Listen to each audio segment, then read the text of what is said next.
Telangana state working journalist union की जानिब से आज रियासत भर में तकरीबन 600 से ज़्यादा मंडल रेवेन्यू ऑफिसेस पर सहाफ़ियों के 3 अहम मसाइल पर धरना देते हुए याददाश्त पेश की गई, जिसमें जियो 239 में तरमीम, सहाफ़ियों के हेल्थ कार्ड्स का कॉर्पोरेट हॉस्पिटल्स में इस्तेमाल और सहाफ़ियों के लिए ज़मीन का अलॉटमेंट शामिल है।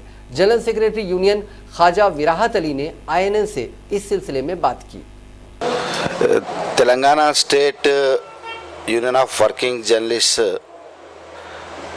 आज मीन्स सितंबर 26, अक्टूबर 4th एंड 14th, ये 3 स्टेजेस में हम तेलंगाना स्टेट पूरा हम मूवमेंट बिल्डअप किए।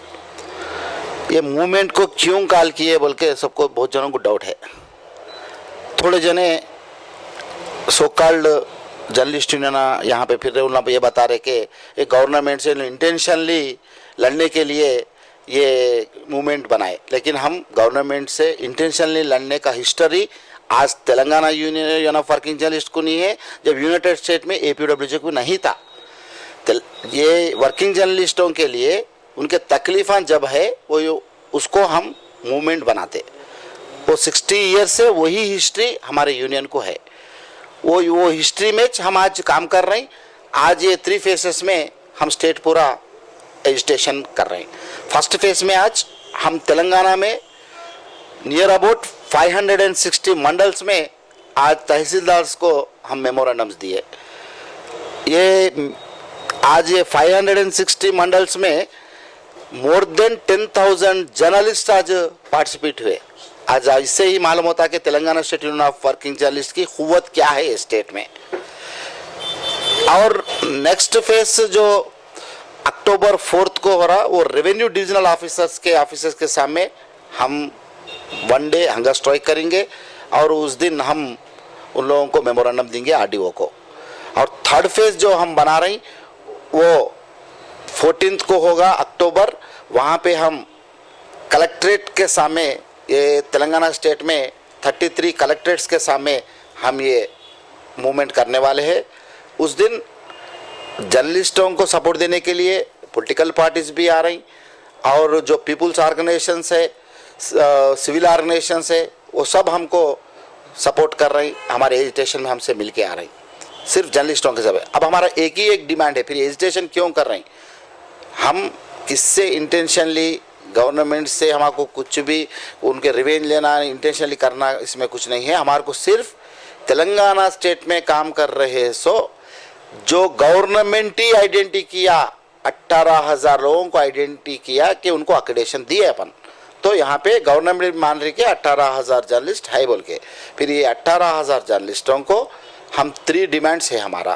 पहला डिमांड, जो तेलंगाना आने से पहले, तेलंगाना स्टेट सेपरेट स्टेट बनने से पहले आपके जो चीफ मिनिस्टर साहब जबकि तेलंगाना के मूवमेंट के लिए फाइट किए थे, KCR साहब जर्नलिस्टों से ये वादा किए कि वादा और उनके मुंह का वादा नहीं, इलेक्शन 2014 में मैनिफेस्टो में बताए जर्नलिस्टों के वेलफेयर के लिए क्या कर रहे कि वो ज़्यादा बताए कि वो 2 पेज ही जर्नलिस्टों के लिए स्पेशली लगाए।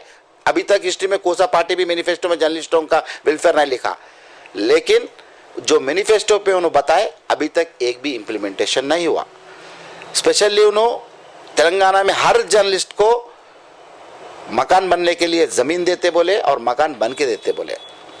यहाँ के जर्नलिस्टों को, डेस्क जर्नलिस्टों को, जो भी ऑफिसों में काम करते, डेस्क हो, वर्किंग जर्नलिस्ट हो, एंकर हो, कौन भी रहते, उन लोग सबको अक्रेडिटेशन देंगे और उनको घरान देंगे और स्पेशली हेल्थ कार्ड देंगे, उनके बच्चों को एजुकेशन भी देंगे फ्री। ऐसे उन्होंने वादा किए थे।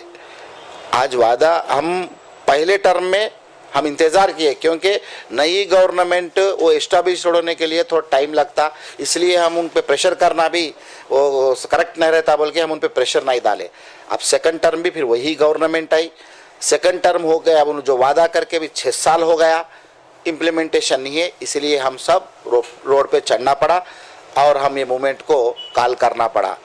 आज हम लाखों करोड़ों के बेनिफिट दो जर्नलिस्टों को बोल के हम डिमांड नहीं कर रहे हैं, सिर्फ रहने के लिए घर दो, आज जर्नलिस्ट रूरल रिपोर्टर्स को एक तनख्वाह नहीं, एक उनको कुछ भी फैसिलिटीज़ नहीं है, जो उनके मैनेजमेंट से हो कहाँ से भी हो। क्या कि गवर्नमेंट से थोड़े फैसिलिटीज़ आते होंगे, हम जी सकते बोल के ये फील्ड में उन लोग कंटिन्यू हो रहे हैं। आज बहुत हज़ारों लोगों को, जर्नलिस्टों को घर आने रहे कि हैदराबाद में भी आज उन लोग रेंटल्स के घर में रह रही, उनके जो भी तनख्वाह आ रही तो पेपरों से चैनलों में या हैदराबाद में काम करते वाले, वो रेंट्स के लिए उन लोगों को बच्चों की पढ़ाई के लिए ही वो उनकी सैलरी हो जा रही, खर्चे करके वो ज़िंदगियाँ गुजार रही। इसलिए हमारा मेन डिमांड है 239 जीवो जो जर्नलिस्टों को नुकसान पहुंचा रहा वो उसको रिलैक्सेशन करना, और एट द सेम टाइम सबको जो चीफ मिनिस्टर साहब वादा कर रहे थे वो घर देना, मकान देना और उनको ज़मीन देना घर के लिए, ये 2 डिमांड। तीसरा डिमांड वेरी इंपॉर्टेंट डिमांड, वो हेल्थ कार्ड का डिमांड। इंडिया में कोई से भी स्टेट में नहीं था कि जर्नलिस्टों को फ्री हेल्थ स्कीम, लेकिन यहाँ के चीफ मिनिस्टर साहब 4 साल पहले एक जर्नलिस्ट हेल्थ स्कीम JHS बोल के एक स्कीम इंट्रोडक्शन किए। उधर एम्प्लॉयज़ को जो स्कीम इम्प्लीमेंटेशन किए उसमें ही जर्नलिस्टों को भी वो इम्प्लीमेंटेशन किए। वो स्कीम से 1 रुपया भी जर्नलिस्ट गवर्नमेंट को नहीं बनने का रहता, और अनलिमिट कैशलेस हेल्थ सर्वे लेने के लिए और फैसिलिटीज़ लेने के लिए कॉर्पोरेट हॉस्पिटल्स में वो हेल्थ कार्ड काम करता बोल के गवर्नमेंट चीफ मिनिस्टर साहब अनाउंस किए। यहाँ के हज़ारों जर्नलिस्ट खुशी हो गई उनको, क्योंकि एक अच्छा स्कीम इंडिया में कहाँ भी नहीं है, यहाँ पे इम्प्लीमेंटेशन हो रहा। हम भी IJU के जो दूसरे स्टेट्स में मीटिंग हुई थी, हम ये स्कीम को बहुत प्रमोशन किए। हमारी सरकार इतनी अच्छी स्कीम दे रही कि यहाँ के जर्नलिस्टों को 1 रुपया भी हम बन रहे नहीं, हमारा कंट्रीब्यूशन एक भी नहीं है, लेकिन हमको अनलिमिट हेल्थ कॉर्पोरेट हॉस्पिटल में हेल्थ ट्रीटमेंट हमारे को मिल रहा, ये बात रही। लेकिन ये हमारी खुशी 1-2-3 साल भी नहीं रही, नियर 1 साल से असल हेल्थ कार्ड काम को नहीं आया, ऐसा हो गया यहाँ के स्टेट में। यहाँ पूरे टोटल 10,000 जर्नलिस्ट फैमिलीज को हेल्थ कार्ड दिए तेलंगाना स्टेट में। वो हेल्थ कार्ड नहीं चलने से आप यकीन नहीं मानेंगे, ये 3-4 साल के पीरियड में तेलंगाना स्टेट में 240 जर्नलिस्ट का इंतकाल हो गया। वो रोड एक्सीडेंट्स होंगे, उनके काम के प्रेशर से ब्रेन ट्यूमर्स, लिवर डिजीज़, ऐसा सीरियस जो प्रोफेशनल रिलेटेड से उनके वो बीमारियां आए, उनके पास ट्रीटमेंट कॉर्पोरेट अस्पताल में ट्रीटमेंट कराने की हैसियत नहीं थी उनकी, उनका इंतकाल हो गया। ये भी हम इंडिया लेवल दिल्ली में भी जंतर मंतर के पास उन लोगों को हेल्प करना, वो फैमिलीज़ को चीफ मिनिस्टर साहब या कि गवर्नमेंट मदद करना बोल के हम वो भी स्ट्राइक किए। वाइस प्रेसिडेंट वेंकैया नायडू साहब को भी हम मेमोरेंडम किए। आज हेल्थ कार्ड का पोजीशन, आप वो कार्ड को कोई से भी हॉस्पिटल में ले जाइए, वो उनको रिजेक्ट कर रही। लास्ट असल उसका कार्ड का पोजीशन यहाँ तक आया कि निम्स हॉस्पिटल में भी उसको रिसीव करने के लिए रेडी नहीं है। ये बीच में मेदक डिस्ट्रिक्ट आंदोल असेंबली सेगमेंट टेकमाल बोल के एक मंडल है, वो मंडल में आंध्र ज्योति रिपोर्टर लिंगम बोलने वाला एक नौजवान बच्चा काम करता था आंध्र ज्योति में। वो गरीब लड़का है, वो उसको एक लिवर डिजीज़ आए तो उस 6 महीने पहले का मसला है ये। उसकी बीवी बेचारी कितने हॉस्पिटल्स हैदराबाद में फिरी, हर हॉस्पिटल जाके पाँव हाथ पकड़े तो भी वो कार्ड को रिजेक्ट किए। पैसे बने तो करेंगे, नहीं तो नहीं। मेरे नोटिस में लाए, मैं जाके सोमाजीगुड़ा यशोदया हॉस्पिटल में लड़ा, लेकिन वो कार्ड नहीं काम करा। लास्ट में वो लड़का उस्मानिया हॉस्पिटल में एडमिट हुआ, वहाँ पे 15 दिन ट्रीटमेंट लेके उसकी जान चले गई। अब इससे ज़्यादा क्या होना एग्जाम्पल बोल के मैं गवर्नमेंट को पूछ रहा हूँ। ये एक ही नहीं, बहुत है। रोज यहाँ पे 10-15 पेशेंट्स स्टेट से आ रहे हैं, कार्ड चलता है क्या बोल के आस पे, लेकिन कहाँ भी कार्ड नहीं चल रहा। हमारा डिमांड ये है, इसको कार्ड को जो आप वादा करे थे कार्ड को, उसको इम्प्लीमेंटेशन कराइए। आज हम हॉस्पिटल्स के मैनेजमेंट से भी बैठे, असल कार्ड से आप लोग कई को रिजेक्ट कर रहे बोल के, वो एक ही बता रहे। ये बीच में वरंगल में भी उन्होंने बताया और हैदराबाद में भी मीटिंग लगा के जो एक कॉर्पोरेट हॉस्पिटल्स की मैनेजमेंट एसोसिएशन है, वो ओपनली ये बोली कि हमारे को ये गवर्नमेंट नियर अबाउट 900 करोड़ देना है। ये जर्नलिस्ट, एम्प्लॉयज़ और आरोग्यश्री के हम जो सर्विस कर रहे हैं उसके हमारे को बकाई है। वो बकाई जब तक देंगे तब तक हम सर्विस नहीं करेंगे।